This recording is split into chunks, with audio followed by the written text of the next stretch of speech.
এই জগতে যদি কোনো ব্যক্তি এসে যদি বলে আমাদের ধর্ম শান্তির ধর্ম, অকাঠ্যভাবে বলতে পারেন একমাত্র শান্তির ধর্ম হচ্ছে আমার সনাতন ধর্ম।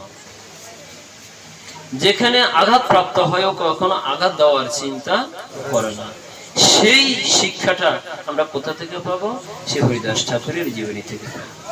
22 বাজারে ব্যত্রাঘাত তাকে করেছিল, কখনো তাদেরকে একটি অক্ষরেও কখনো তাহাদেরকে অভিসম্পাত করেন।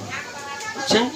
আমি নিজ কর্ণে বিষ্ণু নিন্দা শ্রবণ করেছি, কৃষ্ণ নিন্দা শ্রবণ করেছি, তো ভগবান আমাকে গুরুদণ্ড না দিয়ে লঘুদণ্ড দিয়েছে। কত বড় শিক্ষা! অথচ তিনি নিরপরাধ ছিলেন, অন্যায়ভাবে তাহাকে আঘাত করা হলো, আর তিনি বলছেন আমার নিজের অপরাধের কারণে আমি এই শাস্তিটা পাচ্ছি। জগতে এমন কেউ শিক্ষা দিতে পারবে? এমন এমন এমন শিক্ষা জগতে অন্য কোনো ধর্মে দেখাতে পারবেন? আপনি কখনোই পারবেন না।